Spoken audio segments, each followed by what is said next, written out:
Hello, everybody. We're back. Hello, everybody. Welcome to Keep Crawling with Mike and Brendan, that show that was on a year ago, where we, from our creepy basements, somebody who doesn't have a creepy basement in their background, by the way. It's been so long. Let me move into my creepy basement. Why didn't you tell me? Ah! Oh my God, but y'all.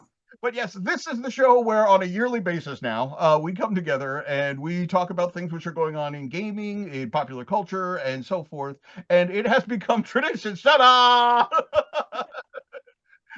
Once you clean all the cobwebs off, and everything, you couldn't You see can what you was can the. see where So this is the show where we dive into basically try to keep our sanity. It originally started during the COVID times, and it continued on until two of us got real jobs, and actually three of us got real jobs now. I know And we didn't have the bandwidth, but we did establish the fact that we did an annual Halloween show, and we want to keep that tradition. So here we are. I am Mr. Michael Curtis, and with me is my partner in crime, Brendan LaSalle at your service. Properly in the basement now. Apologies. in the basement. And because we had such a good time with him last year on our Halloween show, we had to bring him back down below us or off to my right or somewhere because I haven't seen it. Mr. Joey Royale, Mr. Pizza Party himself. How are you doing, sir? Ciao, paisans. How you like my costume? It's called the Mustacheless Man. Trying something new. I thought you were going as your good twin. That's what I Yeah, thought. this is Jerry Royale, the good one. He's a priest, Father Jerry Royale. I just got to get the white thing fell off right there. There you go. Hi, everybody. I miss you. I love you. I hope everybody's doing well. Happy Halloween, you gabagools. Happy Halloween, everybody. We're looking over on the chart over there. We have 3 days until it is the spooky season. So, what better time for us to reflect on some of our favorite entries in the horror genre? Now, true fans will remember that 365 days ago, roughly, the three of us discussed our five favorite horror novels. Yeah. I'm remembering correctly because Good we. time. Yeah, no. So this year we kind of wanted to go shallower but broader sort of thing. So we decided this year that we would discuss our favorite entries in the various horror subgenres. So we decided we were going to go for horror subgenres A to Z. So or for our friends overseas, A to Z. So we're not going to do 200 and odd categories tonight. We've distilled it down to 10. So that is each of us will have an entry from that. And we should be done in hopefully 90 minutes because we have Spellburn breathing down our necks at 9 o'clock.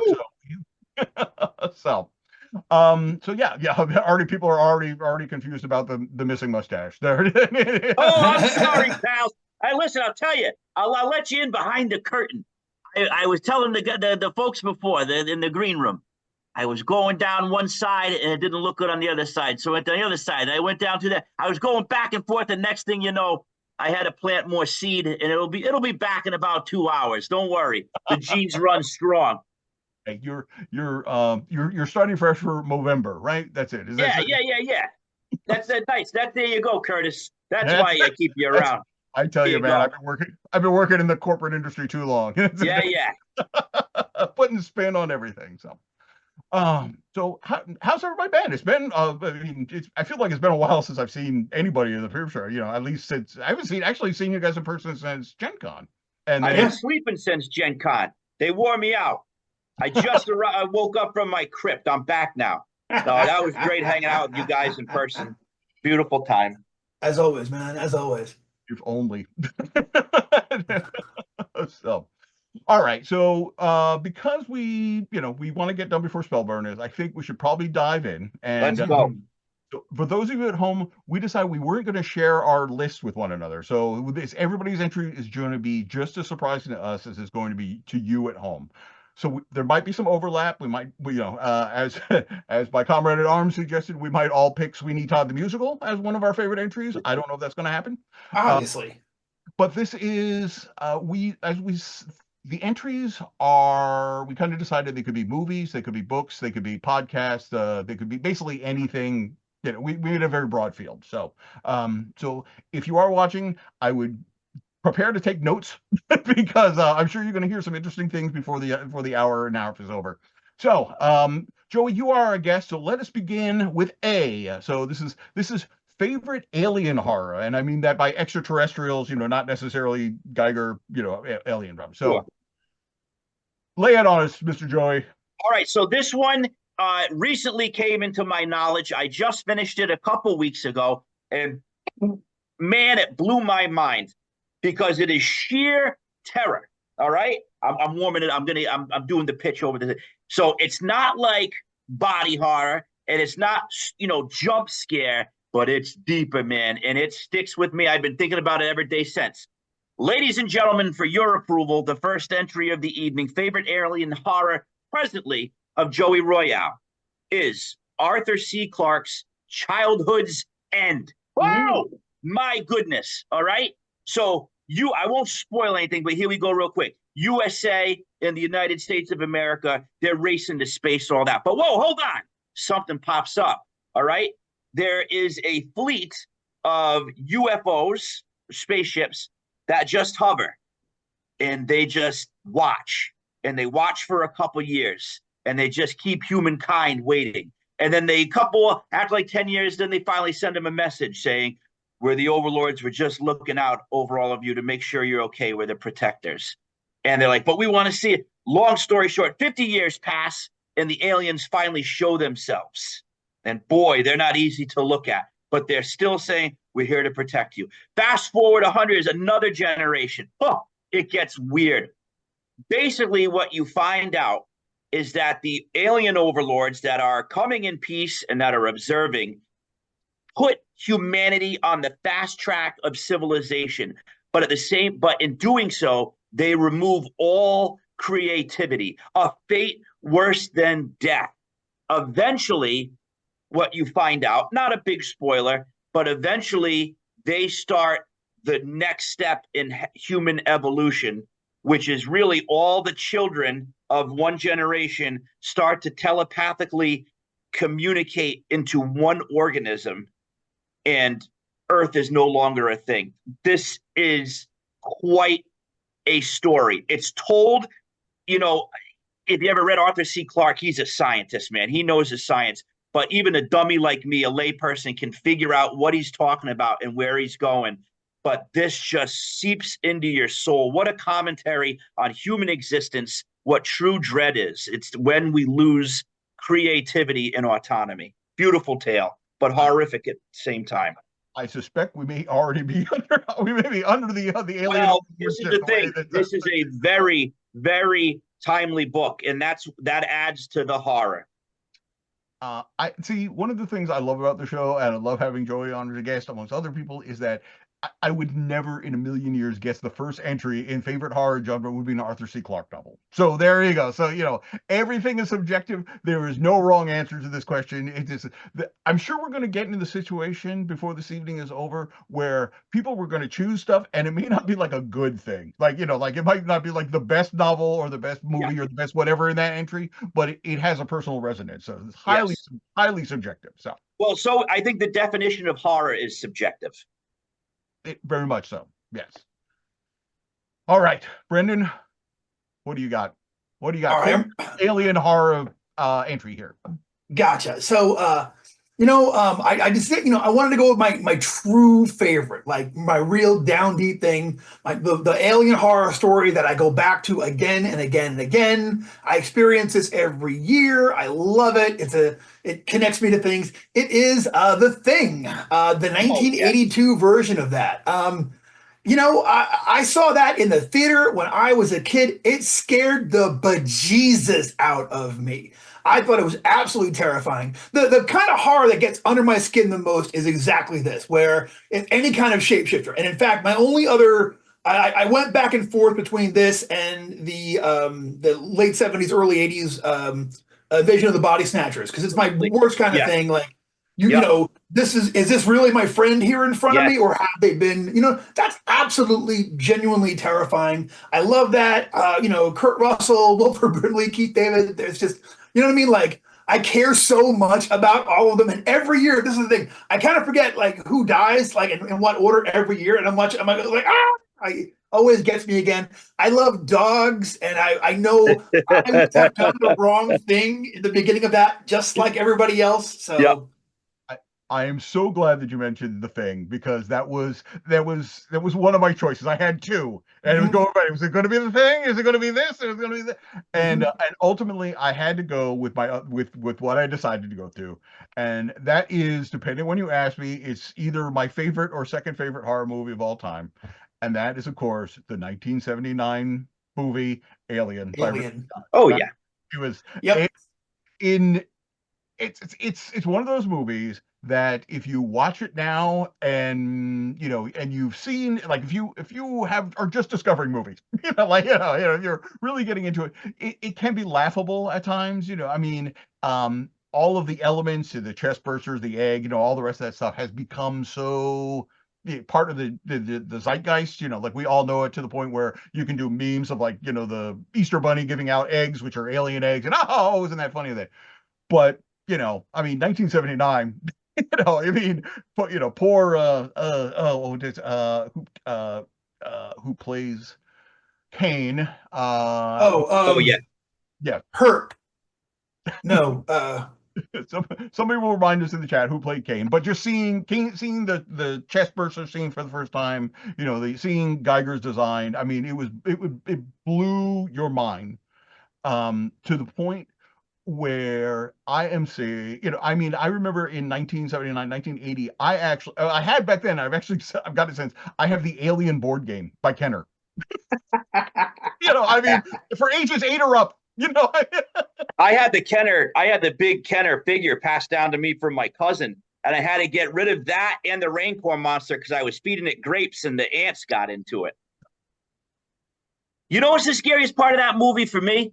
And it still gives me the willies to this day. The space gunner in the beginning, just the sheer size of that, and like the unknown backstory, just to kind of what the hell is that kind of thing. That gives me the creeps. Yeah. I have a theory. So that alien is so huge, and he's the reason why the aliens are as big as they are. I feel like originally there was little tiny things would pop out, and you might get 2 or 3 of them, and then when the giant alien caught one, because they change depending on who they bond with, where the eggs are laid. I think he's the reason that one is as giant as it is. That's my theory. Hey, and Brendan, before we move on, fun fact about The Thing: Wilford Brimley, when he was filming that movie, he was only 16. This is literally a conversation I had with friends yesterday. We're older than Wilford Brimley was in Cocoon. Yeah. No, right?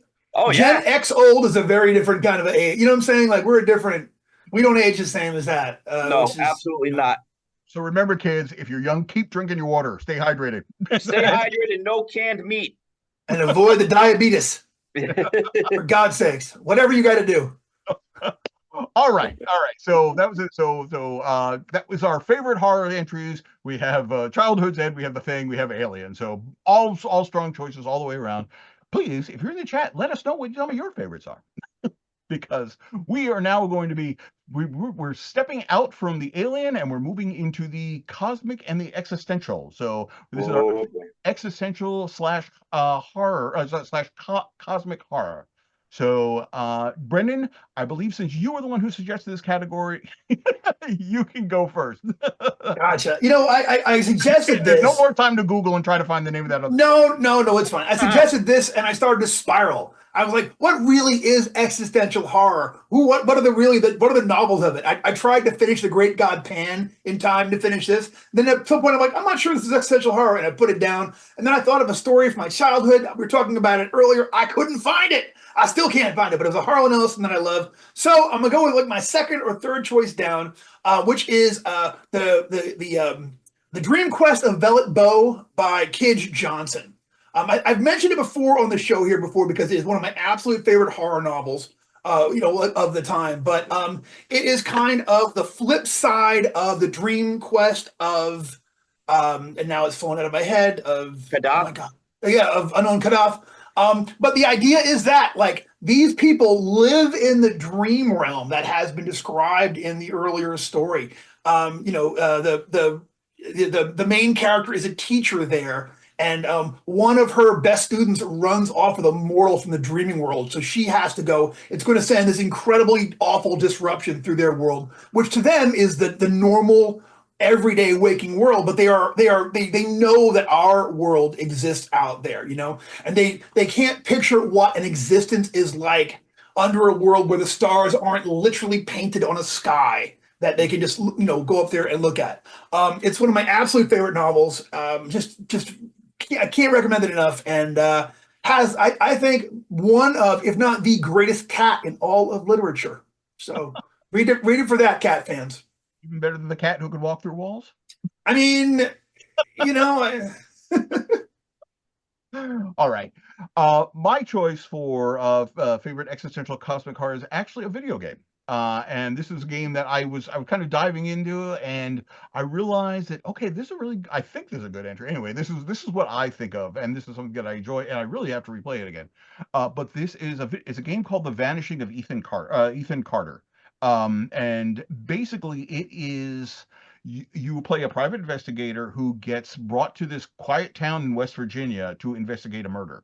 And it is all atmosphere. I mean, literally, like you begin walking through a railroad tunnel, and then you begin your kind of quest, and you're putting together what happened on various scenes of the crime and such. Cool. There is there's no fighting, there is no monsters or anything. It is all building. It is very much an emotional experience as you're going through this, and what reality means, and is reality different depending on how you put events together and what have you. It was just something that I heard about in passing and basically lost like a month just playing it. It's absolutely amazing. Sounds cool. You can get it on man, it's been so a long time. Steam. You can get it on Steam if you don't have it. So yeah. The Vanishing of Ethan Carter. No, that is my choice. Cool. That sounds awesome. I took existential a little bit literally, and my choice tonight is 1983's made-for-TV movie Testament. And if you're not familiar with Testament, it is the ultimate depressing after the bomb movie. So I'm a big fan of when it hits the fan in the suburbs, and that's what happens in Testament. It's a small town's reaction to a nuclear holocaust. And man, we're not talking mutants. We're not talking glow in the dark. We're talking about burying a 12-year-old in the backyard due to radiation. People not picking up the trash, like dad's not coming home. Listen, everybody, all right? Joey Royale is still here. There's going to be funny entries later on, right? Take this stuff seriously. Testament, 1983. It's got that beautiful 80s after-school special filter on it. It's grainy. Kids on bikes in the cul-de-sac. But, man, it is dark, and it's real human fear. When it happens, how society falls apart and it's neat, the continuum. First, well, nobody's picking up the garbage anymore. That's huge. We take that for granted so much. And then the sickness and not knowing where relatives are and the fall of communication. Woo! No, not for the faint of heart on that one. Testament, 1983. And a very young Kevin Costner. Oh, yeah. That's right. That's right. Here's a question. I do agree with you that Testament is a terrifying experience to go through, and much better than the Day After, which I would read. Yeah. Now here's a question. Have you ever seen Threads? No. Threads? Threads. Do not watch Threads until you are emotionally prepared to something which is going to be even worse than Testament. Threads is the British version of Testament, and it is even rougher. Wow. So in my Man the Mike saying it goes Threads, Testament, The Day After. So yeah. Okay. Yeah. I'm not saying go out and watch this movie. Yeah, Threads is rough. Yeah. I'm never gonna watch Testament again. I gotta watch Testament. This is not a pizza and soda movie. No, I heard that. Let me ask you, have any of y'all seen Miracle Mile? Because that's the one that got me. The after the bomb one. Miracle Mile. I don't think so. I know of it. I know the entire story. Because it was because I grew up in the 80s and we were all terrified of the bomb. So I knew we had that horrible fascination with the fact of, oh, let's see what life will be like after it all ends. So that was one of the ones is that I never dared to rent, but like later on like in a book or something, they laid out the entire plot, and I was like, oh yeah, that does sound terrifying. Yeah, yeah. I cried into my ex's shoulder for like an hour, and then like I was wrecked for like 2 days afterwards. Like we're all gonna die. You know what I mean? Like I was just completely emotionally just drained. That's one of the, I don't even let myself think about that much. But when we start talking about the other ones, it kind of like crept into my head. Like that was messed up, y'all. I think we just discovered the category. We could also call this what was the movie what horror movie made you cry? Oh yeah, Yeah. that might be the only one that would Yeah. really got me. You know. Oh, Well, boy, this is a blast. yeah. Let's keep All going. right, let's move on for some good old life in the country. Yeah. For our next category, jumping immediately from E/Z to F, we are going to go to favorite folk horror, and I guess it's my turn to begin with this. So Yes, sir. now I do subscribe to the Mark Gatiss testament that the unholy trinity of folk horror movies are The Wicker Man, the Conqueror Worm or Witchfinder, depending on whether you're Yep. seeing it in Yep. the American or the British version, and the third one is The Blood on Satan's Claw. Yes. And Oh yeah. out of those three, I will test that The Wicker Man is a much better movie. It is perhaps Oh yeah. it's better than all three. However, The Blood on Satan's Claw is so bat effing crazy that it becomes my personal favorite. It was like I was like, this movie feels really disjointed. It's like there are like characters who just wander off and we never hear about them again. Apparently originally it was intended to be an anthology of several stories, and they rewrote it and they're just like, just make one big story. So that's why it's like the beginning of it doesn't really jive to the end, and it is just so absolutely crazy. I mean, anything that ends with like a clergyman charging into battle with a claymore against a demon made out of leather hide in a big cloak, you can't go wrong with that. Yep. I would Content agree. warning. There is some content warning. There is sexual assault and all the rest of that stuff. So if you please be aware of that. But I will say it is so freaking this out there. It's so gonzo. If you should check it out. I mean, that's why it made my choice. So no. So Joey, how about you? Mine is Thomas Tryon's The Harvest Home, the book Harvest Home. I love it. I love it. I got a huge list I got to catch up on, but that's something I want to revisit. I want that to be like a yearly or every other year read. Just your classic recipe. City folk move to the country. Seems idyllic. Everything's going great. But then you find out there is something underneath the surface there. It infects the family, and big tough guy then succumbs to whatever is going on behind the scenes. Very hard to talk about this without spoiling it, but I think a great piece of contemporary folk horror that we need to keep that torch burning. Great writing, great story, and really adheres to the classic recipe, chef's kiss of the folk horror genre. And if I have failed to do so before then, you did send me a copy, and I thank you very much for that. Oh, sure. Yeah. I love to pass that out in Marcus Aurelius. Those two Meditations and Harvest Home and Ray Bradbury. Those are what I like to give to my friends. They kind of bookend the Joey experience right there. Thank you. I like that. I never looked at it that way, Brendan. But you're right. Absolutely. It was, there was a cut scene in Silence of the Lambs where where Hannibal Lecter is like, let us remember our Harvest Home, instead of remember our Marcus Aurelius, right? Yeah. I pay extra for that one. So, Brendan, how about you? Favorite folk horror? All right, my favorite folk horror is, I think, a relatively new entry, one that is now becoming my permanent rotation.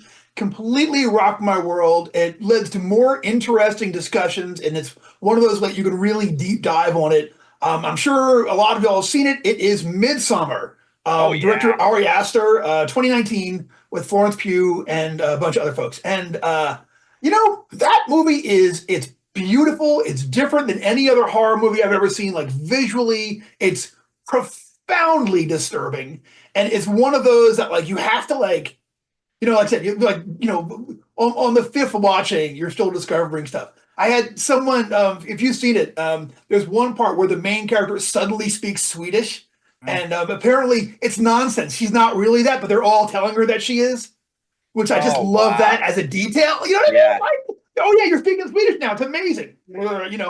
And they've just, they've completely like immersed her in this thing that you think is an actual like the power of it, but it's just the group suggestion over this person, them drawing them in.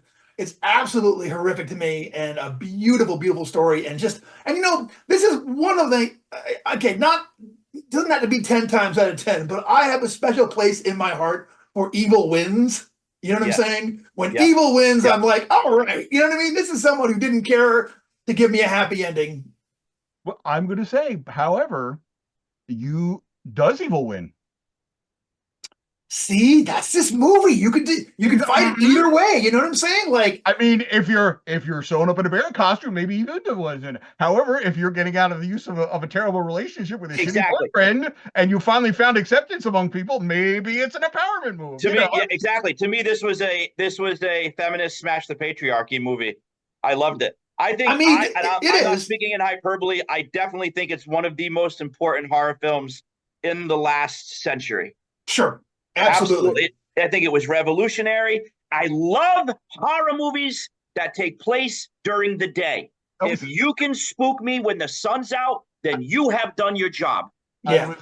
I was going to say it is if not it is amongst one of the best lit horror movies. In the fact it's just like I can see everything that's going on here. None of this I'm squinting at the black television set trying to figure out what. Like for example, it is not Alien versus Predator, the second one, which is literally the darkest movie I've ever seen. Yeah, and it's hard to see. Just mean the director of photography should have been shot. You got to turn the brightness up all the way.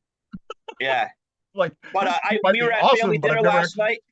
We were at family dinner last night, and of course the family's like, Joey, tell me some horror movies that we can watch for this season. And one of my sisters is like, nope, don't ask him. He made me watch this movie Midsummer, and I still can't sleep. It really disturbed her. Yeah, so I can't give they want Scooby-Doo. I gave her Midsummer. It wasn't good. Oh, it was good. It was real good. I had a cousin visit recently, right? It's just she and I we went on a local like quote unquote real haunted house tour. So everything we went around and I was like at the start of my traditional. It's October. I'm going to watch watch 31 horror movies of it. And she was like, "Can you suggest any?" And I was like, "Well, there's been some good ones lately." And I mentioned did you see Hereditary? And I did that last night. Yeah. But here's her thing. In retrospect, she was like, she's a little bit older than me. She was like, she said, I remember seeing as a child Satan's School for Girls, and it terrified me. And she was like, and there was another one which was like, she was like, there was like a fireplace, and there were like, I was like, don't be afraid of the dark. She's like, yes, that was it. So like apparently 2 made-for-TV movies from the 70s terrified her. And I'm like, maybe you shouldn't see Hereditary. Yeah. Yeah.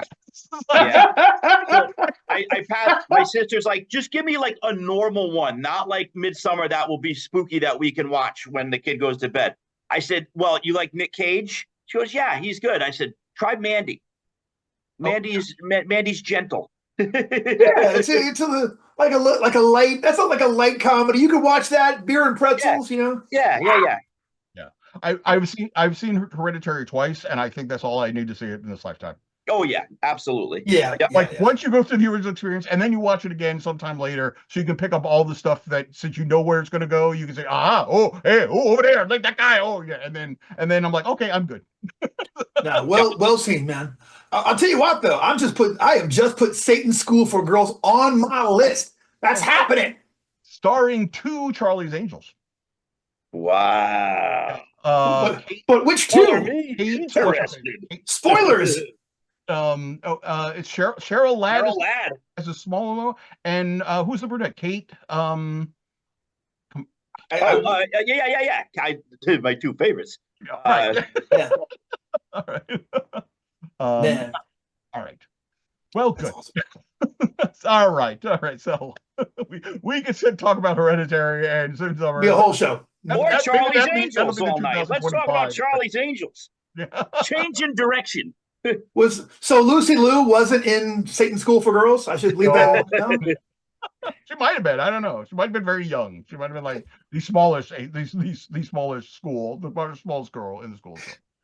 All right. Preschool for girls. Satan's preschool. Okay. So, from what I learned in kindergarten, G follows F. So we are going to go with favorite ghost horror. And this, all right. So I'll get into mine. But Joey, I believe it is your turn to. Yes. This was a tough one for me. Very tough, because I really embraced the haunted literature and movies this year. A lot of ghost stuff going on. But I settled on, because I just watched it again yesterday, and I love it, The Fog. I love The Fog. I think, especially as gaming, from a gaming lens and writing a story, like a great entry, like, okay, hey, it's the town that's celebrating its big anniversary. Let's have a party. Nope, not going to happen, because long ago you did something wrong. So then there's the vengeance, and the only way to stop the vengeance is to find the old relic and repent. But surprise ending at the end, they get you. I just think it's a very nice, like, once again, a beautiful recipe. It's a reliable recipe with a little bit of oops, I got you kind of thing. But I love that, the damned land that that we did, the settlers did something wrong, and now here comes the revenge. I love it. And then my other one, I got to do this other one because I have to. It's Richard Matheson's Hell House, a beautiful book that I think everybody should read. Hell yeah! I just read that again this year. Yeah, me too. I didn't even consider The Fog, and I love The Fog. I think because for me, The Fog actually, I think it's a little bit more folk horror for me. Okay, yeah. It's definitely one of my favorite subgenres of all time, and that's small town with dark secrets. Absolutely, Michael. Absolutely.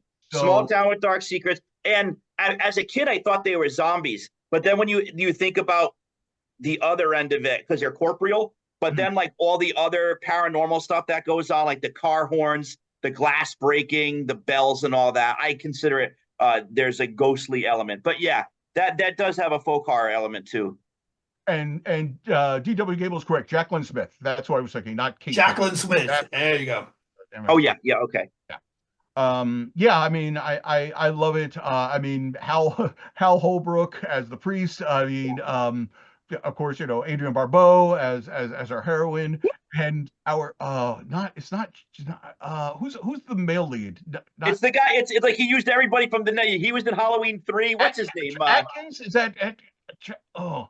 Man, we must be so better at this. I must be getting older. I know, right?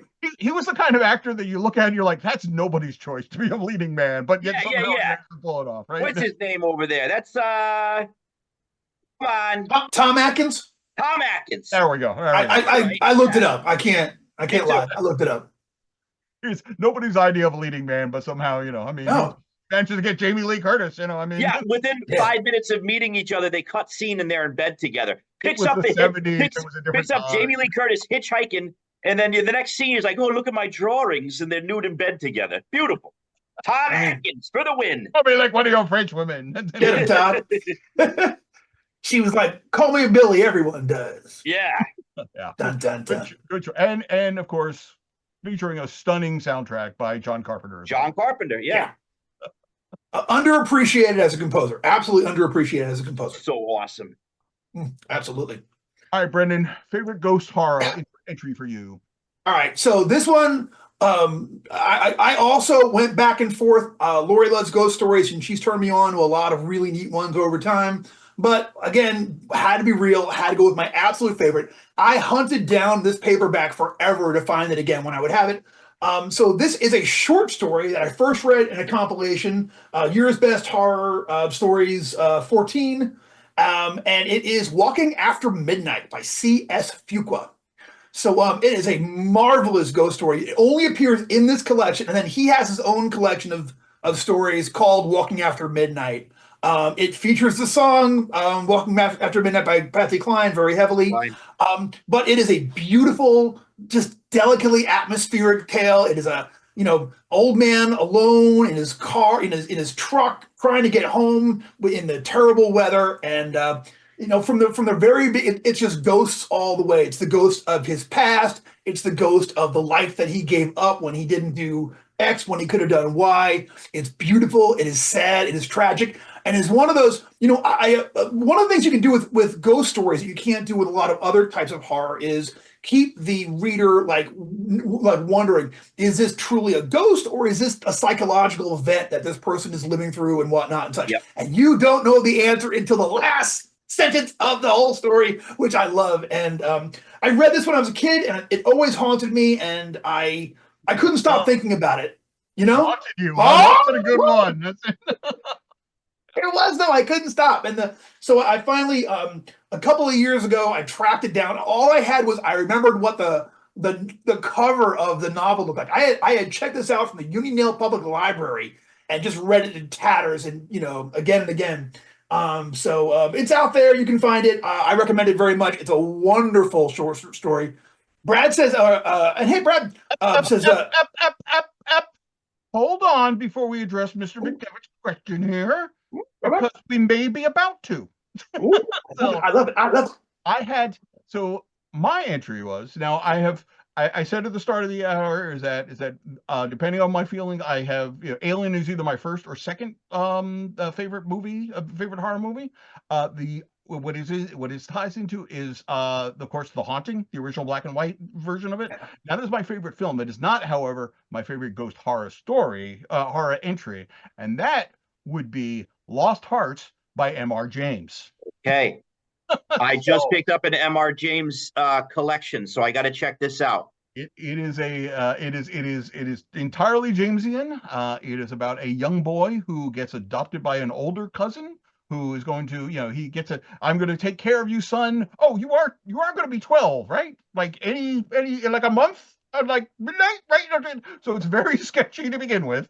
And then it turns out that there is this isn't the first young child that has come and stayed with him. There was a young Italian boy who stayed for a little while and vanished just around his 12th birthday.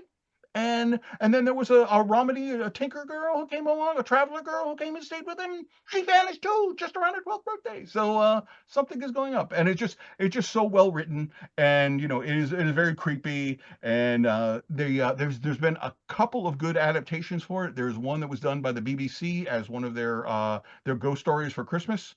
So it is available out there. You might even be able to find it on YouTube. I possess it in a box set that put all those the M.R. James stories together. But beautiful. By M.R. James. That is. I'm going to read it tonight, man. I got the collection. I'm going to read it tonight. Thank you. Welcome. And it's very funny is that when I was trying to do that, there's actually another story which stuck with me, and it's one of those situations I could not for the life of me figure out what it was, because it's one of those stories that I read back when I was in maybe middle school, and I'm sure it was probably one of those stories which was in a collection of ooh, spooky stories to tell around the campfires, some by some author you've never heard of, will never hear of again or anything. And there's a story about somebody who they're traveling and they meet a ghost on a bridge, and the ghost tells them exactly the date of their death. And 11-year-old Mike was terrified of that. I mean, that like I think I went home and cried. Just trying to be like, what if I knew the exact time and date I would die? I'm like, So So I mean, which can be incredibly liberating, but when you're 11th, it's just like, what if the answer is tomorrow? So well, you hit upon something. I won't go too far down a tangent, but we grew up with something very special, and it was these short story collections that were a dime a dozen that you don't see anymore, that we all collect now. We, like Brendan said, we're trying to find what the picture on the cover is. Kids these days, they're not marketing. They're not marketing this stuff to kids anymore. But we grew up with dark, weird literature, especially in junior high. You'd find one of those collections, and it would be, a little bit of fluff, but that one right in the middle would be that one that sticks with you forever. Exactly. And I am pretty sure I picked it up probably at a Scholastic book fair. Sure. So since we're talking about this subject, I'm going to bring this up because I discovered these during lockdown. So I've been reading it. Now, these are primarily written for the UK audience, but there is some overlap. And it's a group of books called Scarred for Life. Yes.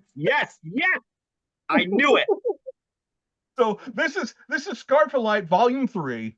This is Pop Culture in the Shadow of the Bomb. So featuring this figure right here, that Yep. is, and I'm all blurry for some reason. My camera will kick in, but that is the character from Threads. So going back to our early thing, it all comes together, and it's a bunch of No essays about kidding. the video nasties and stuff. And Yep.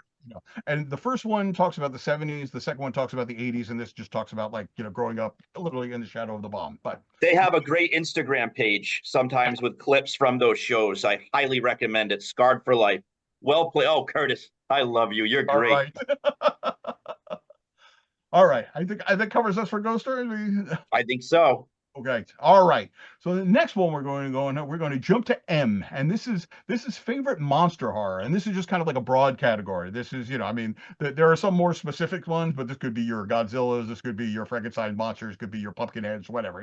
That was the intention. We'll find out if that intention covered in the list that I sent out or anything. So, Brendan, I think we're up for you, right? You to kick this one off. I think so. Yes. And this again, this is me being true. It's kind of basic, but it's one that I absolutely love. My first literary love after Pippi Longstocking. They're killing me with this. Just the noises. I'm sorry. They keep making creepy sounds behind me when we're talking about ghost stories. Y'all, that was really messed up. But I was a Stephen King fan from a very early age, and I was in love with all of the books. And to me, that was my introduction to horror literature and to so much of the deeper world of stuff. And my favorite monster thing is his novella, The Mist. I think that is a crazy, messed up story. Monster, it's got all the monsters you can shake a stick at. So many monsters. It's this really terrible situation. Father and son and the mean neighbor they don't get along with decide to go into town while this is going on, while this crazy mist is happening after this terrible storm, and they are all trapped in there. And then the real monsters wind up being one another, the real people that are in there that just go crazier and crazier. Now, I have an asterisk for this. I love this novella, but the movie has the better ending. So, yeah, it has an ending. That was, it was just kind of like I agree. Yeah. But I mean, I wouldn't watch that and then watch Threads. I'm saying it's like no. But I absolutely love it, and the movie also has your man from Brooklyn Nine-Nine, Anthony Broudgar, I think his name is, and I love him. He's great in that. The whole movie, I mean, the movie's excellent, but that book was one I remember like being absolutely riveted to that short story, or that novella rather, and just like reading it over and over. And there's a passage in there. They do a good job in the movie. There's a passage in there where at one point, while they're trying to cruise out of town, like the impossibly big kaiju version comes over, and it's like the just that I should have pulled it up. I should have written it down. That paragraph there. I mean, I read that and read that and read that and read that because it affected me so much. It was so like influential on me. So I'm a huge big fan, and I recommend it very much. Good choice. I totally agree. And in fact, I agree so much that I didn't choose that. However, I haven't strayed far from Maine because my entry is also a Stephen King contribution to the over. Oh, nice. And this is I remember this one, and the reason I chose it is because it was my gut reaction. It was like, what is the one that you remember the most, and the one that had the most effect on you, and has stuck with me since ninth grade English, where I first read Skeleton Crew or Night. I think it's a Night Shift. I'm not 100%. But this is a short story by Stephen King called Gray Matter. So it is the story of, it is one of those entirely slow burns where most of it is left to your imagination, and it is about a child who is living in a rundown apartment with his father, and his father is an alcoholic, and he always wants the cheapest beer, and he sends his son to, and anyway they got this cheap crappy brand of beer with some fungus growing on the lid or something, so it's on half price or anything, and dad starts drinking it, and let's just say it has an effect on dad. Like, you're in a lot of ways, it's like a throwback to your 50s horror, very much what Stephen King grew up on, and it was like 20 years later he's basically writing that. And it has a King ending in the sense that like there's nothing wraps up, but like multiplication has never been scarier. That's Yep. No, agreed. Oh, that's an excellent choice, Mike. I got great choice. Gray Matter. I gotta go back to that one. That's 2 cents add-on anecdote is that I moved to New England. I lived in Massachusetts, and up until I moved there, I really thought that Narragansett beer was an imaginary beer that he had made up for the story, like Red Apple cigarettes. Nope, that's real. Oh yeah.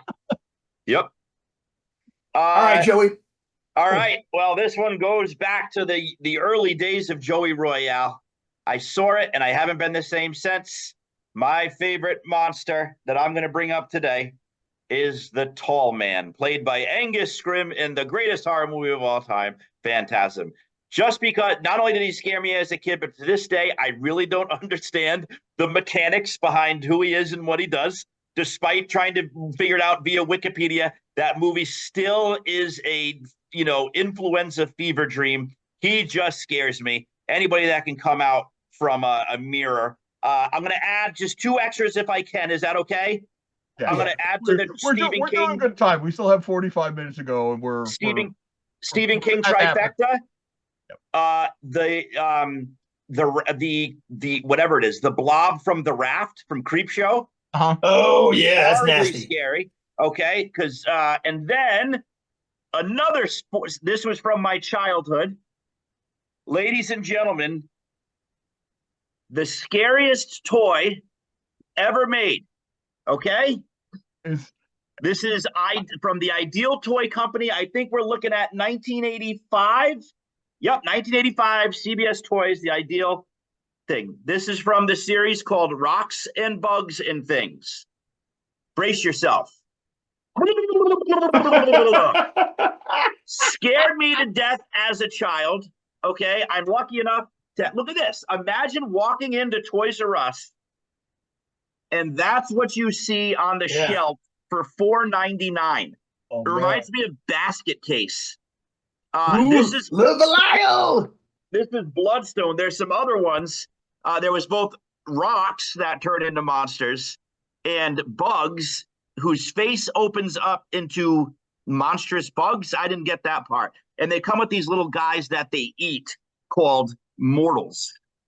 But this one by far, Bloodstone, scared me to death as a kid. Thank God, as soon as you let go of the button, it disappears.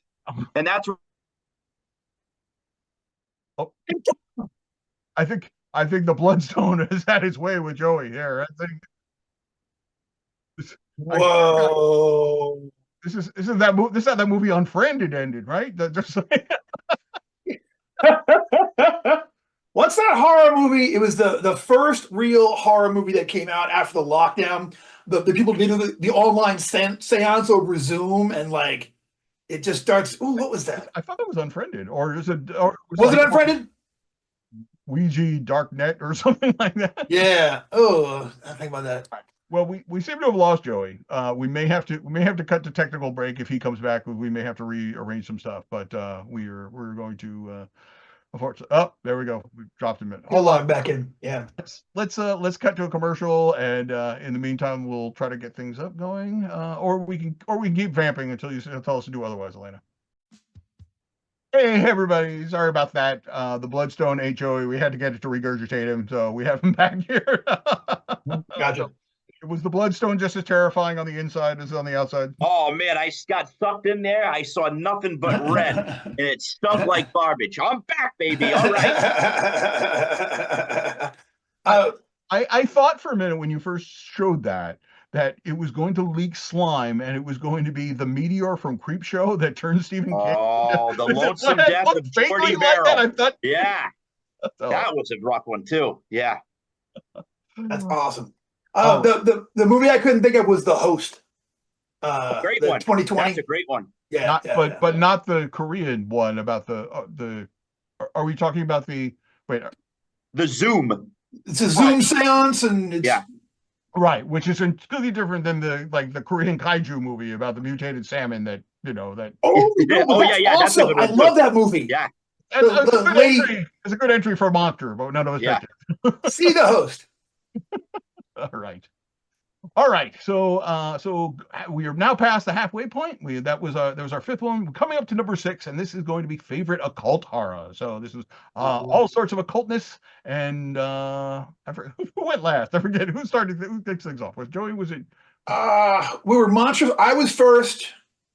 I think Yeah, all right, so last this is time mine. This is mine then. Okay, is then. yours. Yeah. Okay, all right. So favorite cult horror, there's a lot of things, but when I think of cult, I think of a good devil worship, a good satanic movie and everything. So much as like Mark Gatiss had said that there's the unholy trilogy of folk horror, I believe that there's the unholy trilogy of occult horror of devil movies, and that of course, me being who I am, they all movies produced in the 70s, and those of course are The Exorcist, Rosemary's Baby, and The Omen. So, I mean, Mm. and I am going to say The Exorcist, of course, is a terrifying movie, but much like the situation with it, although it is a better movie, it is not my favorite of those three. My favorite is, of course, Rosemary's Baby.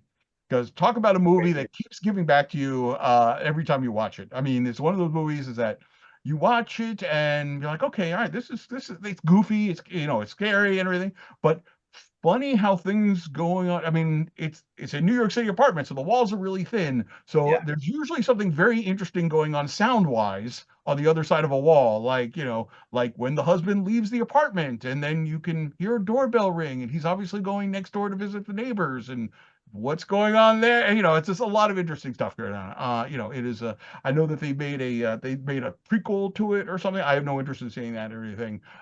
Just Rosemary Baby is just such a finely made movie. Of course, with many times we have to separate art from the artist, and of course, there's never going to be non-problematic about it. But still, it is a classic and a great example of filmmaking. So, love Rosemary's Baby. Doesn't scare me, but I'm just like I love it. So, Great soundtrack too. yeah. Yeah. All right, so that would bring me to me. So I came a little bit into the contemporary. I think a very well done piece of occult horror, even down to the treatment of the film, like the film quality. And to me, that's House of the Devil. Ooh, good Lots one. of twists, lots of turns. That's a movie where I finished watching it. I turned to my wife and I said, I don't normally say this with movies. I'm satisfied. I got what I wanted from that film. It was like the Snickers bar of horror movies. Yeah. I love that. I And agree. I like the film quality to me was cool because it wasn't kitschy, but it really added to it. And I think the actors are just generally creepy. Once again, you can't trust anybody. What's really going on? It just looming fear and terror the entire time. There's no way it's going to end up good. Great ending too. I agree. I agree. I mean, it's a good movie, and I do like it when it is a creative choice to do something like that was very much emulating like a movies from the 80s, with the film stock and Yeah. everything, that kind of thing. Everything. Another great example is The Love Witch. I don't know if anybody's seen that. Yeah. Oh, Very much Oh done yeah. like the Technicolor 1960s and everything. okay. And then there's one I saw this year, which I had a gut feeling about, which is kind of why I avoided it. And then I watched it and I was like, oh, my gut was right. And that was Antrim, that was released a couple of years ago, like the deadliest movie ever, which was shot as if it was done in the 1970s. And really, that's Okay. all they should have done with it. But instead, they realized they had to build this entire backstory about it, which they were basically trying to do what the Blair Witch Project did organically. They were trying to force of everybody and make it, oh no, there's this whole thing about the movie and it's cursed and blah blah blah. I'm just like, you could have just done with the Love Witch done. I would have been totally satisfied. Yeah, yeah, yeah. You're too busy patting yourself on the back that I'm just like, okay, whatever, man. I heard that. I thought people were going to push back on me about that, but everyone's like, yeah, that's pretty much it. So, so. Sorry, I didn't mean to jump in the way, but if the talking about No, about fake period movies, just I had to chime in. Yeah. no, I hear you. No, House of the Devil's a good one. That takes us to you.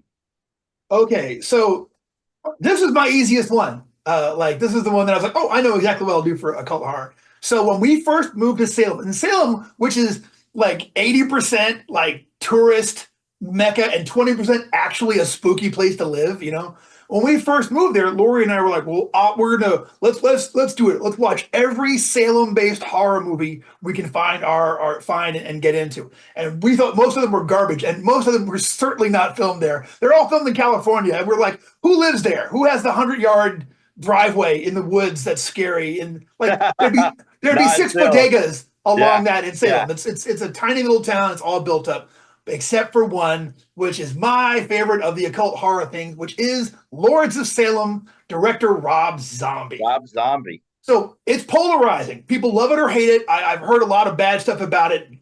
Mike hates it. We talked about it before. But to me, it is, I instantly get drawn into the friendship between the three main characters, the DJs. I instantly care about her and her recovery and her, getting over her addiction. And I think it's this, it's just beautifully shot. It's got these incredibly horrific images. It's got a really cool trio of witches who I get totally sucked into. And once again, on the Brendan LaSalle list, evil triumphs in the end of this one. That it's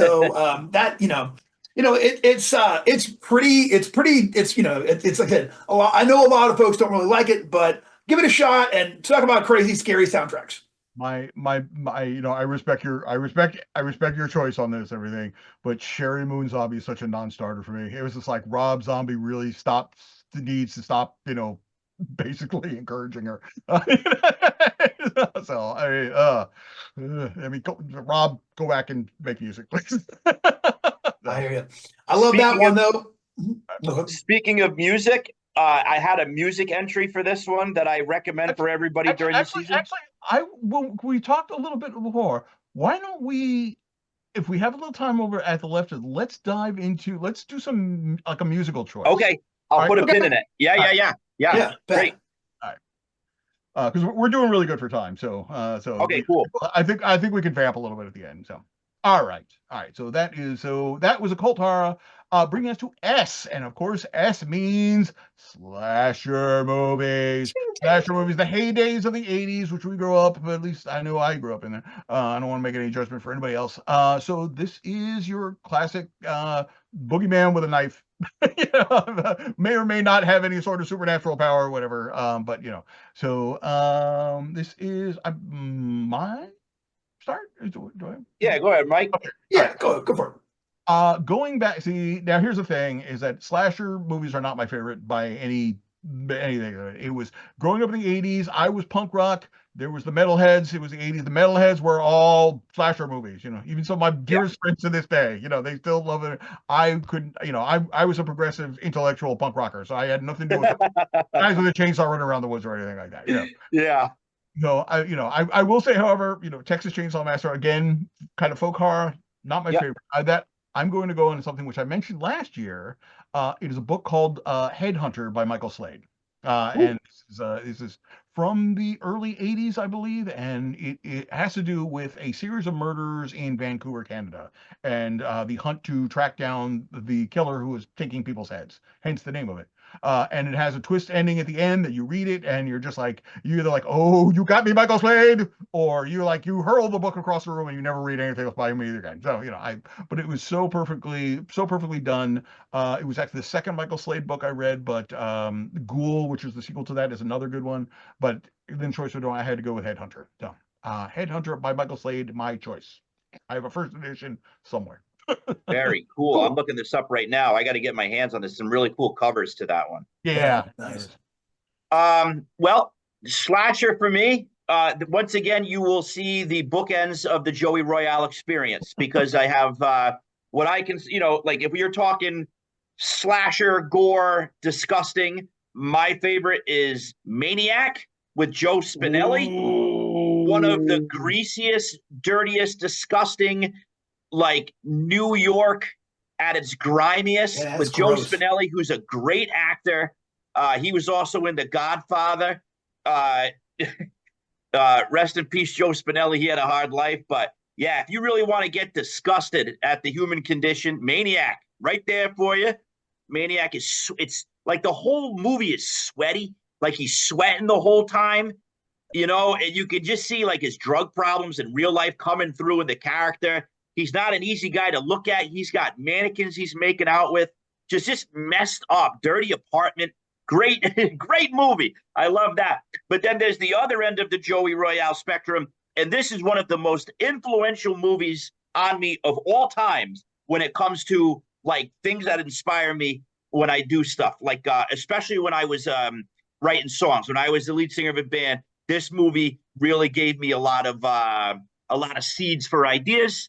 And that is one of my favorite movies of all time. And I do consider it a slasher, Night of the Hunter with Robert Mitchum. The traveling reverend with who's really up to no good, just always lurking in the shadows, tricking people. He's a serial killer. I absolutely love it. A truly haunting, scary movie. That's one of those movies that you're like, how did this movie get made then? It's Yeah. like, I mean, you're really, Yeah. and it's like, and not only is he a serial killer, but he may not play nice with children too. I mean, they don't come out and say that, but that's He's alluded the to. whole package. Yeah, right. So yeah, I was like, oh yeah. I mean, and that was one of those movies. It was like, I think that's one of the reasons. I think who was the lead on that again? The lead in Night of the Hunter. Robert Mitchum. Robert Mitchum, right. Yeah. I think Robert Mitchum doing that is one of the reasons Gregory Peck did the Omen, because it was just, well, you can actually be a respectable actor and do one of these two, Sure. right? Yeah. Oh, what acting, and that's great. But Mike, Brendan, have you guys seen Maniac? Yeah, I saw Maniac. Yeah. I have not, but I can testify of being in New York City in the 1970s. Yes, it was sweaty. Yes. Yep. It's got that filter, that yellow filter over it, Yeah. and it was That wasn't a yellow filter. That was the sky. Yeah. That was. There was the American remake of Life on Mars. I don't know. There was a BBC version about a guy who goes back in the 1970s to, like, he's a cop and he time travels. I think it was on like A&E or something, but they did a remake of that set in the United States, and about a guy who travels back to the 1970s, and like one of the establishing shots is him, and a camera pans back and you can see the World Trade Center standing there. Yeah. But what got me is literally the sky is orange. And I'm like, they got the sky right, because that was before, emission control and everything. Yeah. As a child, I remember the sky over the city being orange. So I'm just like, okay. The birth of Tromaville. Yeah. Right. Totally. God, totally. Brendan, what's your slasher?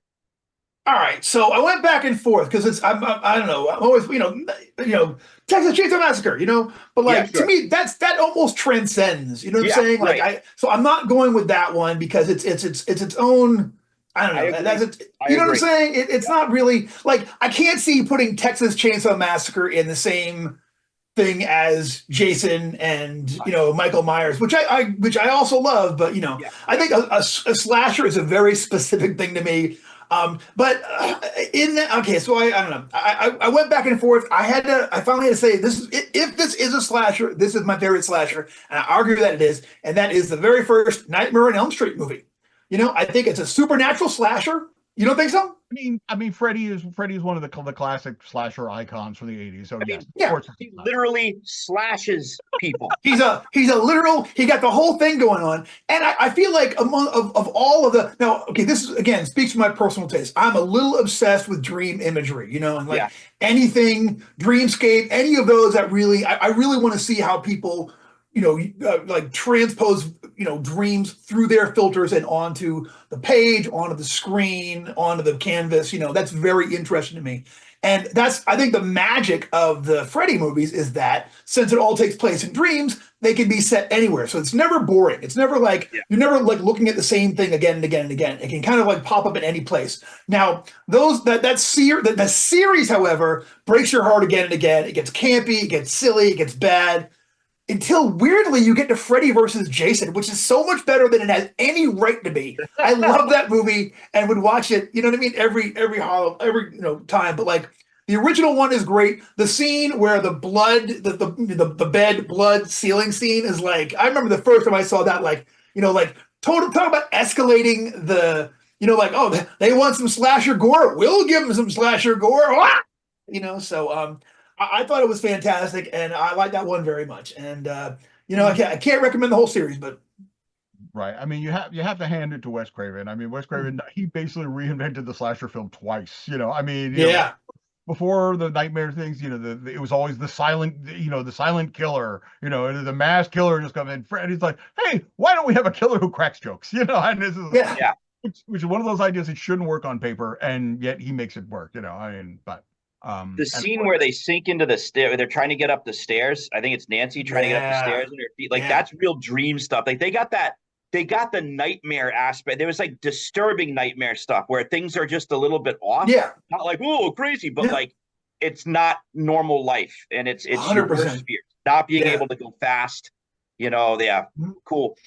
There's an image that always sticks out to me, and it's Freddy coming down the alleyway, but somehow his arms are like 10 feet long and like touching everything. That to me is a real kind of a dream image. That's the kind of thing I like. Oh my God, and his arms were everywhere. You couldn't get away from him, you know? Like I just thought it was that image is like, oh, just out of the park for me. Yep. Good choice, Elder. And of course, Wes Craven will later go on to do Scream, to reinvent the horror movie yet again for the postmodern horror movie, right? And we actually just watched one of the first one with Wednesday Addams. I don't know her name, but it was very decent. You know what I mean? It was like Jenny Ortega. Yeah, I assume that's who you meant, not Christina Ricci, or No. Yeah, that was the one. She's in the new ones, and she at least survived that first one. We didn't watch the whole series, but we watched that one, and I would have loved to have been able to pull the actress for the 1960s, Addams Family off the top of my head, but alas, I that off the top of my head. Gone forever. I'm gonna look it up though. All right. So from S we jump to W's, and perhaps one of the hardest of the 10 categories that we're discussing, because this is one there's no real clear winner. You're like, aha. In fact, there's a little bit like, okay. And that is werewolf. Here's werewolf. Yeah. Werewolf entries of the werewolf subgenre. So I think, Joey, I think it's your turn to kick off. Yeah. This was very, very difficult for me. As the lycanthrope myself, I want to make sure that my people are portrayed responsibly and respectfully. And time again, it's a letdown when my relatives are revealed. But I am going to go back to what started it all for me. And that was Silver Bullet. Silver Bullet, not the best werewolf movie of all time, but it's important to me because of just my first introduction to the werewolf. My dad building it up, like, oh, we got to check this out. I'm talking about, this is when VHS rentals were first available. This was a long time ago. And I remember getting it, and it was neat because it also portrays the protagonist is in a wheelchair, and that's in a kid. So, you're worried about that, adds that extra stress throughout this whole thing. Like, you can't kill an adolescent in a wheelchair, say that's Mac and Me, not a werewolf movie, but it was just, it was spooky. You got the sorry, Brendan. You got the Reverend, who behind the scenes is the werewolf. Big spoiler. He's got the bottle rocket in the eye. I just thought it was so cool that this kid's alcoholic uncle or grandpa soups up his wheelchair with rockets. Gary Busey. Yeah, Gary Busey. Hey kid, so you got Gary Busey drunk, modding his nephew's wheelchair and giving him a whole bunch of fireworks. This is like every kid's dream, and it's like once again, it's the kid versus the world, and I love the kid versus the world kind of genre, and I just thought it was cool. I wasn't too scared. Like the wolf's design wasn't great, like in comparison to like American Werewolf in London stuff, but it was still cool. It was a big hulking mass. So that, and then soon after that, I saw Wolfen, which also scared me really bad. Sleeping over at my cousin's house, that was the first time I saw like heat vision, and that blew my mind. That scared the heck out of me. So, but I'm gonna go with Silver Bullet was my first. So by default, also Cycle of the Werewolf. Yeah, I read that in middle school. That was an interesting experiment, I think, that King did with his writing. Not his best work, but still kind of cool. Once again, small town in the throes of chaos. Yeah, and very Stephen King as a child against evil that nobody else believes. Right. And of course, the werewolf, the preacher, is the same guy who was Ted from Ed from Twin Peaks, and he was you're right. Father in Children on the People on the Stairs, and of course he was in David Lynch's Dune. So yeah. Oh my God, People Under the Stairs. Oh, we could have. I know, right? Yeah, that's a good one. Damn. All right, I haven't thought about People Under the Stairs in forever. Joe, you bring up a good point. It's like, because we were saying that this was a hard one to choose, and I think you might be onto something. Is that at least for movies, it often comes down to the werewolf design. And it's really hard to get a really good werewolf, like look, Lon Chaney is, Lon Chaney, Yeah. So you so, got two things going on, Mike. You got the werewolf, and then you got the wolfman. mhm. And those are two distinct things. So Henry Hull in the Werewolf of London, I love, man. That's how I want to. That if I ever get bit, that's how I want to go. He's got the velvet jacket. He's got the coiffed pompadour. He's got the jutting jaw with the fangs. That's totally different when you see your friend in American Werewolf in London. Like there's the wolf man and then there's the werewolf. And everybody just kind of puts them together, you know? Okay, all right. Well, Very cool. I would argue the Wolfman is about a werewolf, though. It's a guy Well, who's no, bitten by a wolf and they're turns into a both wolf. lycanthropes, but the portrayal. Do you want a humanoid or do you want something that turns into like a beast? Great big wolf. Yeah. I'm saying they're all werewolf. They're all werewolves. Yeah, it's like we're all Italians, but then you got Sicilians. It's like that's the last thing we need. We mean no disrespect. no. A lot of Sicilians identify as Sicilians. I know. That's what I was going to say. Yeah. I'm not being offensive. Oh God, I'm just saying I don't want to be at that werewolf convention. Is what I'm saying. No. All right. How dare you call me a werewolf? Right, I'm a wolf man. Where what? Yeah. Where what? Exactly. Man. Yeah. All right. I digress. But pass the ball. I'm passing the hot potato. Yeah. All right. So, is it me? Is it you? It is your turn there. All right. So, as far as design, I love the Benicio del Toro Wolfman that he's in a couple years ago. But that movie is, I'm hot and cold in that movie. It's got some great images, but I'm not. However, it falls down in the third act. Is basically what it does, and it's Benicio del Toro obviously is awesome. So, but that is not my choice for this. Not even close. So, my choice for my werewolf thing is one that I love. This is really like a movie. I really like a coming of age movie that happens to have a werewolf in it. Probably everyone's seen it. It is Ginger Snaps, which came out in 2000. Yeah. I love Ginger Snaps.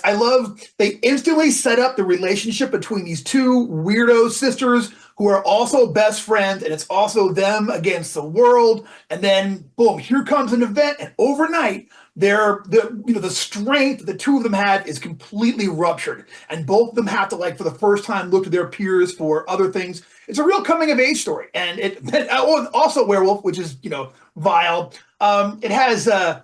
It's great. Emily Parkins and Catherine Isabel, and then Mimi Rogers is the mom in that, and she has this wonderful moment where she finds a body. She doesn't know about the werewolf thing yet, but she's like, "Look, we'll burn the house down and we'll leave." And they're like, well, "What about Dad?" She's like, "Just us girls." Like she loved her daughter so much. She's just ready to go natural born killers and just slink out of there with them. It's fantastic. But I love that movie, and that's one of the ones I want to watch every year. There are a lot of Ginger Snap, part 2 and earlier ones, and it in the 18th century or whatever. But see the original. It's I can't recommend it highly enough. Not my favorite werewolf design. I mean, it's certainly effective, but it's It's better than Dee Wallace at the end of The Howling. It's where she turns into the Chihuahua. Howling. It's like, yes, I get what you're saying. So mine, I came down to 2, and I went back and forth. I was just like, okay, these are both really good, and they're both somewhat recent. I said, which one have I seen the most, though? That's what I went down to. And the one that I've seen most is a Canadian movie of somewhat recent origin called Ginger Snaps.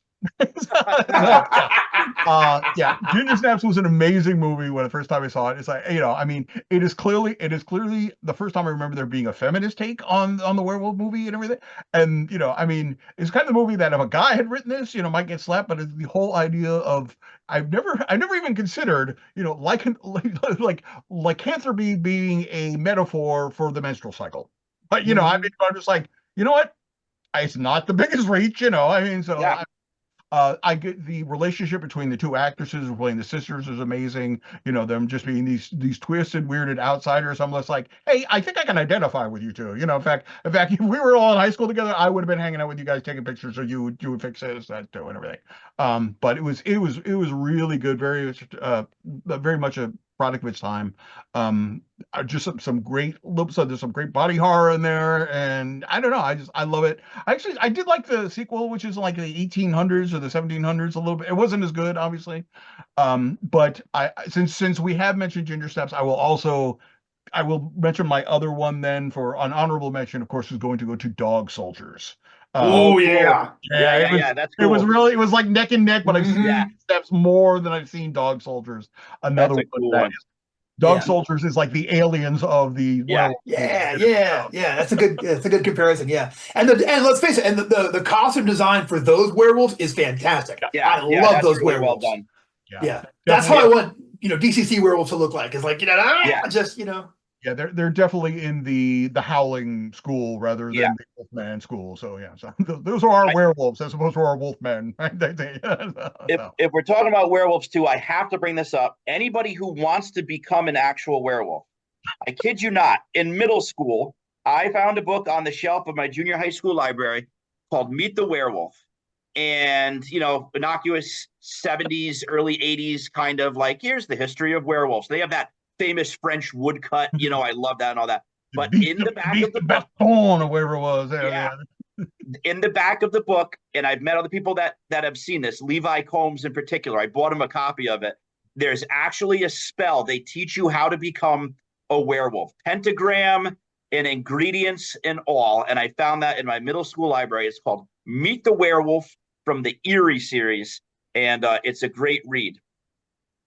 I also hear if you want to get rid of this, if you want to get rid of the old occult thing, if you drink rainwater out of a wolf's paw print, you can become a werewolf. Yes, I think that's in there. Yeah. Believe me, I way search easier. every weekend. I would love to become. That's like the one monster I would give anything to become. How awesome would that be? I don't know, man. I'm just, I don't know.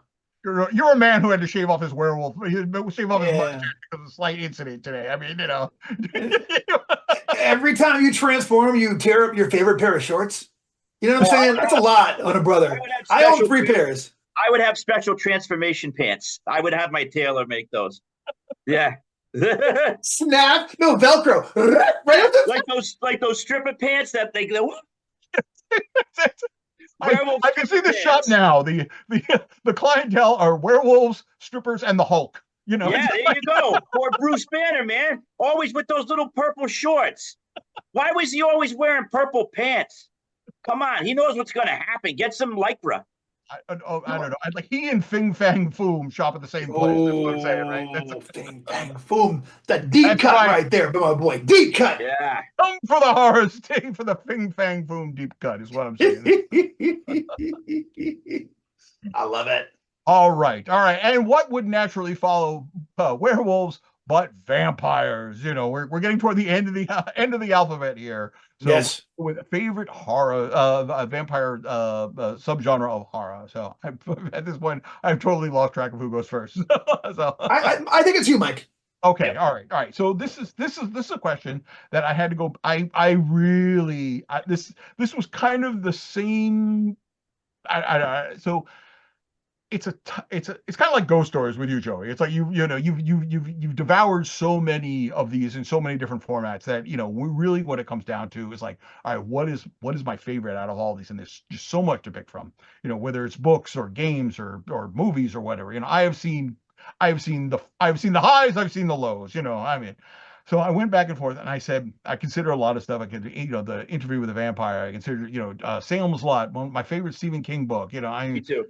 And then everything was like, all right, it had all these different elements of it. But in the grand scheme of Mike's life, I had to say, okay, what has had the biggest impact on me? And I really sat down to it and I said, 1991, White Wolf releases Vampire the Masquerade. Because it was such a moment on so many different levels of my life. Yeah. Not only, I was going into my sophomore year of college at that point and everything, and I was done with D&D at that point. I was like, I remember freshman year, I played a little bit. I'm just like, I am done with D&D. In fact, I don't know. It's role-playing games. Maybe it's time to move on to something else. And then Vampire dropped into my lap, and I read it, and my mind, I was just like, okay, you could do more interesting stuff than armor class, and all the level progression, and all the rest of the stuff. So it really, and it incorporated all this stuff from everything that I had already read and everything. In this Yeah. safe way that you can actually do it, change the face of the hobby, change the demographic of the hobby. It was just such an important moment. I mean, Yeah.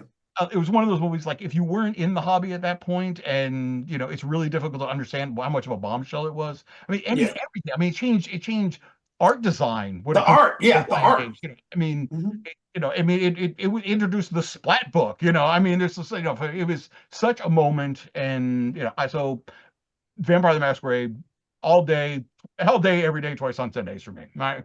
So Fully. Everybody Yeah. out in Spaghetti Land, I have almost every version of Vampire the Masquerade, and I have never played it.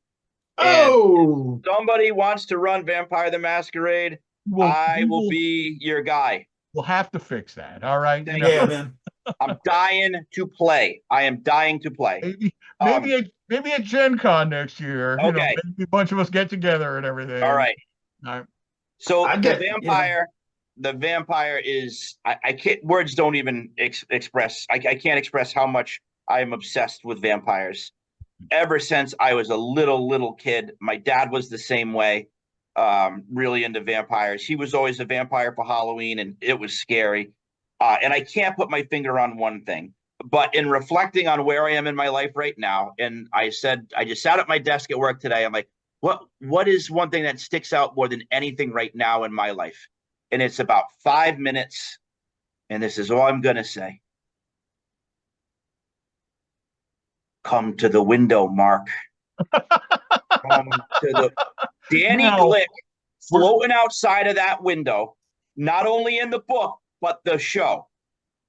In the original movie for Salem's all right, Lot. that's I was waiting to specify. Okay. No, it's because you want to know why too, Mike? Because it was me. Like it's got all the the kids playing with the Aurora models. When he goes to grab the cross, even in the movie, like there's all the old plastic models there, the torture scenes and all that.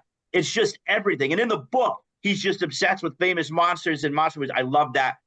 But I mean, yeah, Salem's Lot is. Let's say, I can't do this.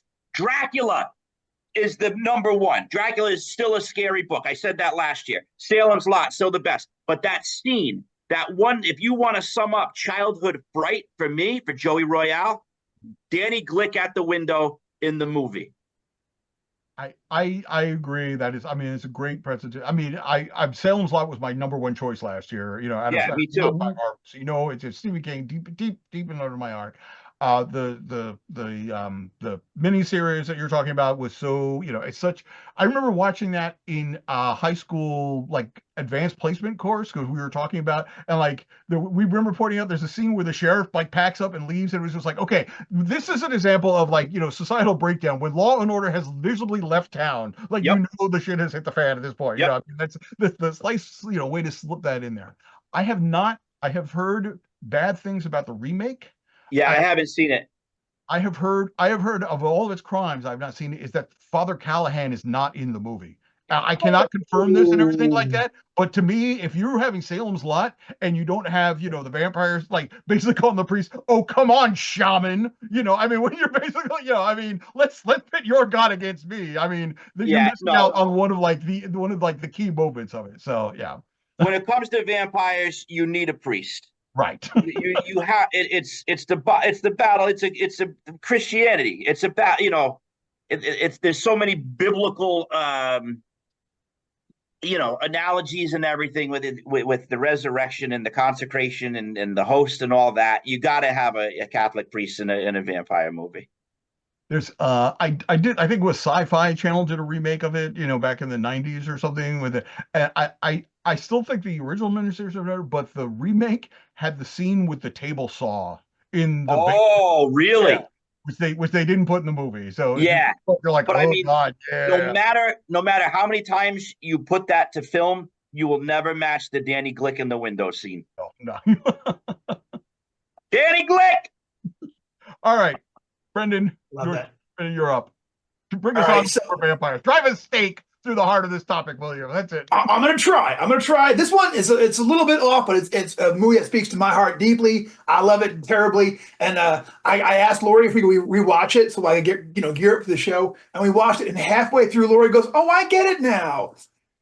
It's artsy fartsy, and you like it because you like artsy fartsy stuff." I was like, Wait a minute. I think I know where we're going here. "Yeah, you probably do. Yep, I don't care. I love this movie. It is The Addiction." 1995. Yeah, man. Lily Taylor, Christopher Walken, Edie Falco, Annabelle. Wow. I'd never heard it. What is this? Okay, so this is it's set in the 90s. It's in New York. It's black and It white. was filmed in the 90s. It was Filmed in it's in the 90s. Yeah, but it is it's a like so it is vampirism as metaphor for addiction. Okay. So it's that's the theme that goes throughout it, but it also manages to have some just great sparky vampire stuff. It's got like the first vampire we meet is Annabella Scicarria, and it's like she's just like. You know what I mean? Just so brutal and so efficient. Like it's like I too am a Vampire the Masquerade like convert. Like that game came out and I stopped playing everything else for years, but the White Wolf stuff. And it was one of those like to me the it's like how we hunted when we were vampires in our game running around Atlanta. You know what I mean? Like, hey, how you doing? Ding, ding, ding. See ya. But I recommend it very much. It's got Christopher Walken as basically the vampire prince of New York. And it's like it's Christopher Walken at his most Christopher Walken-y. You know what I mean? Like, you know what I mean? Like to me, it's the top shelf of that. Blood all over the place. It's really exceptional, and it to me like it kind of has this French New Wave thing happening, which it's more than fair, I think. And yes, it has a Catholic priest, and I don't know the actor's name, but it's dude from The Sopranos, who was Moltisanti, Christopher Moltisanti. Christopher is the Catholic priest. He's a priest. Just for a minute, he's just in it for a minute, but it fits a requirement though. So I recommend everyone go out, check out The Addiction. I love it, and I will. Who's the female lead in that? I know I don't remember her. Lily Taylor. Lily Taylor. Yeah. And she's excellent. Mostly known for Say Anything, where she sang a song about was her boyfriend. If I see him, I'm going to say no. It's and she's excellent in it, and like as the vampire and as the addict, like you can't take your eyes off of her. It's such a well shot. It's beautiful. It's got one thing I hate. I hate the opening song. I feel like the opening song is like aggressively bad, and I hate it. But like other than that, I think it's a beautiful show, and it's beautifully shot and just lovely. So check out The Addiction. I thought based on Laura's response and knowing you, I thought you were going to go with The Hunger. Oh, but see, I do love. I love The Hunger. Got something else I know you're liking it too. So yeah. We'll talk about this. It's a PG rating. All right. So. Yeah. The Hunger, saw that in the theater with my dad when I was my 13th birthday. Awkward conversation. Still. All right. So we're going to bring it on home here. Our last one is obviously Can't Learn Without a Z. So this is our favorite zymaturgy movie, right? It's a movie about mushrooms. Elena already picked this. Matango, The Attack of the Mushroom People. That was all three of our choice, right? That's it. No, but no, of course we can't have Z without zombies. So this. I got head rush. Favorite entry in the zombie horror, and God knows that there's a surfeit of choices to have here. So okay, who wants to kick this one off then? Joey, you got something you want to say? I want to hear it. All right. Well, the only answer is Night of the Living Dead. The end. But I'm going to go beyond that because that broke the genre. I discovered something this year. I talked about it once on the pizza party. But I read this book, this short story out of this book I found, which if you can find it, get it. Book of the Dead. Yeah. It's all zombie stories. But there is one in here that takes the cake, ladies and gentlemen. And it is called Jerry's Kids Meet Worm Boy. Okay. Okay. This is the sickest, most disturbing zombie story I've ever read by David Shaw, Shaw. I'm going to try to summarize this very quickly, and then you go off on your own and read about this. There is a reverend who has built a congregation of zombies under his command by feeding them rattlesnake venom. Okay? No. So he has an army, and he's trying to take over the world. Then you have Worm Boy, who is a 400-pound cemetery, the cemetery guy, the groundskeeper, who has developed a taste for zombie flesh. So he is a living cannibal who mines. He puts landmines, and he has all this arsenal, and he spends his days killing zombies in the giant cemetery, and then he cooks them and he eats them, and he's 400 pounds. They have a fight. The congregation, Reverend Jerry's zombies, go up against Worm Boy, and it is just the most gory, disgusting entrails orgy of violence that's ever been captured on the printed page. So that's Jerry's Kids Meet Worm Boy, ladies and gentlemen. I can honestly say I have heard a lot of the titles mentioned here tonight, but that is one I have not heard. So, all right, Brendan.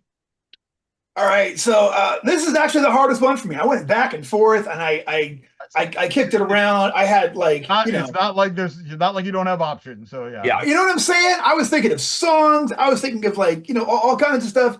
There was Dawn of the Living Dead, which was the first ever role-playing game that I wrote with my friend Michael Dion. I thought I should throw that out there because it ties into the whole RPG thing. And that's the first one we did, and it was terrible, but boy, it was bloody and everything, I thought the TV comedy iZombie, which was like one of my delights of lockdown, like that, kept me tethered and everything.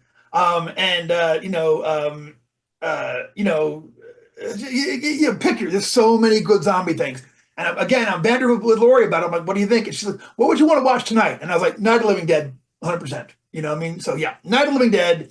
It's basic. I love it. It's so good. It's so good on every level that I could watch that absolutely every year. It kicked off the genre. I mean, how many things can you say actually created a genre? A genre. You know what I'm saying? Yeah. So it's basic, but it's basic for a reason. It's my favorite. I love it. You should watch it. All right, not the first zombie movie, but the movie which just basically introduced the flesh-eating, more ghoulish zombie than the voodoo zombie. So yeah. This is one of those situations that I had a choice up to about an hour before the show. Is that I'm going back and forth on everything. Originally, again, a lot of things to pick from. Night of the Living Dead, great movie and everything. I, however, have a soft spot for Day of the Dead over Night of the Living Dead. That was originally going to be my choice, but then Day of the Dead, not Dawn. You're saying Day of the Dead. Day of the Dead. No, Dawn. Underground bunker, right? No, Dawn of the Dead. You're saying Dawn of the Dead. Yes. Dawn of the Dead. I love it. One of the best ever. Original, although the remake, I did enjoy that too. But that was not my choice for this. That was my choice up to an hour before we started. At the last minute, I realized that there's a movie that I saw which I like. There's so many aspects of it that it brings so much together. It's got zombies, it's got ghosts, it's got weirdness and everything. And the book, I saw the movie before I read the book, and I remember watching the movie and coming back to a friend's house, and it was he and me and two of our female friends, and we had to go in and clear the house before they would come in. It was one of those. So that was 1989's Pet Sematary. Oh, yeah, it's Zelda? You got Zombie Kid coming back from the dead. You've got Victor Pascal, who is my favorite ghost character of all time. It's got Fred Gwynn doing an authentic Maine accent. I have relatives in Maine, and he sounds like my Uncle Roland. When I saw the movie, I'm like, oh my God, somebody's doing the Maine. It's like Maine. Yeah, pretty much. Yeah, looks like you got zombie problems there, Judge. Love Pet Sematary, and of course, the most terrifying character in that is Zelda. Yep. One of the most terrifying characters in any horror movie of all time. Flash that when you're 11 years old on the screen. Whoa. Oh, Pet Cemetery, favorite zombie horror movie. Beautiful. So maybe after that. Excellent choice. Excellent choice. I cannot, I saw it. I saw it in between cats, so it was okay. Now the moaning cats again. I can't watch it or read the book until I can't contemplate that anymore. All right. Okay, so that wraps it up. It is 8:36. We probably should wrap things up before 8:45 because we have Spellburn. I think they're summoning something as we speak. But let's do bring back to music because I was thinking about that. So Real Joe quick. had something favorite horror music or song or whatever. You said you had something in mind that you were going to jump into. Do you recall? Yeah, I do. It's called Black Mass Lucifer. It's from the 1970s. It is actually, his name is not on it, but it's by Moog synthesizer extraordinaire Mort Garson, famous for Plantasia and stuff like that. But it is just it's an instrumental synthesizer album. Black Mass Lucifer, one of my favorites. Very, 70s synthesizer. It's got it all. Very spooky. I mean, it is DCC to a T. That's what I play in the background. Right. And you said Mort Garson did like the intro music to what was the to Adventure Zone. You know that synth intro to that podcast, Adventure Zone. The brothers and the dad played D&D. You never heard of Adventure Zone? They got like a big comic book and all that now. Anyways, Mort Garson, really cool synth artist. Black Mass Lucifer, very creepy piece of 70s synthesizer work. All right. Brendan, do you have something else to top of your head?